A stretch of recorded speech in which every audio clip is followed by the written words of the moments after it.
Hello बच्चों, let's read this question. In this question में क्या है? In the following questions a statement of assertion is followed by a statement of reason. तो हम अपने assertion को रीड करते हैं। असर्शन है RQ of maturing fatty seeds is greater than 1 है। एंड रीजन क्या कह रहा है इसमें कि fats are preferred energy fuels. तो हमें इसमें देखना है कि असर्शन और रीजनिंग को देखना है इसमें क्या असर्शन सही है, गलत है, या फिर आपका जो रीजनिंग है वो आपका करेक्ट है या रॉन्ग है, या फिर आपका करेक्ट एक्सप्लेनेशन दे रहा है रीजनिंग असर्शन का। तो ये हमें देखना है। हम बात करते हैं पहले अपने की कॉन्सेप्ट की कॉन्सेप्ट में हमारे पास आता है respiratory quotient.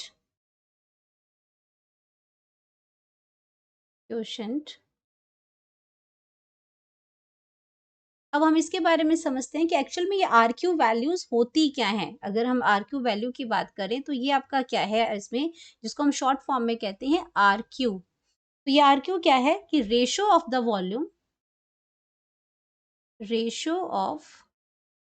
Volume of carbon dioxide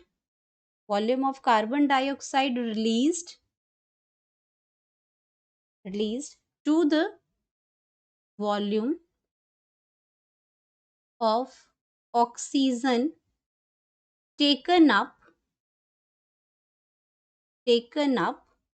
at the time of respiration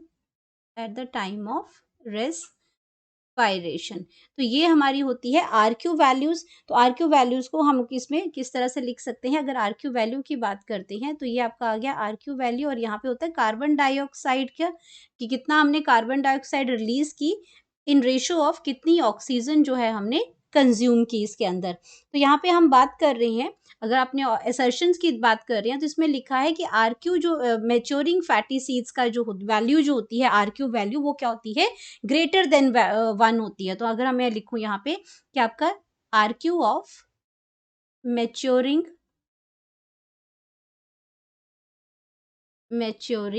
fatty seeds की जो वैल्यू उन्होंने बता रखी है वो कह रहे लेस देन 1 होती है, जो कि हमारे पास क्या बन जाता है? जो फॉल्स स्टेटमेंट हो जाती है, क्योंकि हमारे पास इसकी जो वैल्यू आती है फैटी सीड्स की वो लेस देन 1 आती है। हमारी जो वैल्यू आएगी वो लेस देन 1 आएगी। तो ये आपका क्या होगा? रॉन्ग हो जाएगा। अगर मैं आपको क्या करती हूँ तो, क्योंकि इसके अंदर क्या हो जाता है, कार्बन डाइऑक्साइड जो है वो ग्रेटर होती है एज कंपेयर टू ऑक्सीजन। तो यहाँ पे जो वैल्यू है वो इसकी लेस देन 1 होती है। अगर मैं वैल्यू की बात करती हूँ इसमें तो वैल्यू लेस देन 1, इनकी इसकी वैल्यू जो आती है आर क्यू वैल्यू की वो 0.7 आती है। तो आपका ये रेशियो जो ये आपका जो असर्शन है वो आपका फॉल्स बन जाता है। अगर मैं बात करती हूँ रीजनिंग की, तो रीजनिंग के यहाँ पे ये आपका क्या था? असर्शन था। असर्शन आपका क्या हो गया? रॉन्ग हो गया। अगर मैं बात करती हूँ रीजनिंग की, तो रीजनिंग इसमें क्या कह रहा है कि fats are preferred energy fuel. तो फैट्स, ये भी आपका स्टेटमेंट क्या हो जाता है? रॉन्ग हो जाता है, क्योंकि फैट्स आपके क्या हैं? Fats are stored energy. आपका फैट क्या है? स्टोर्ड एनर्जी फ्यूल है। और यहाँ पे क्या लिखा है? प्रेफर्ड फ्यूल है। तो ये स्टेटमेंट भी आपकी क्या बन जाती है? आपकी फॉल्स हो जाएगी आपकी। एंड ये आपका preferred not preferred energy fuel तो इसकी वजह से हमारी स्टेटमेंट क्या हो जाती है? फॉल्स हो जाती है। तो हमारा क्या है? असर्शन भी फॉल्स है, हमारा रीजनिंग भी फॉल्स है। तो हमारे पास करेक्ट ऑप्शन क्या बन जाती है इसमें?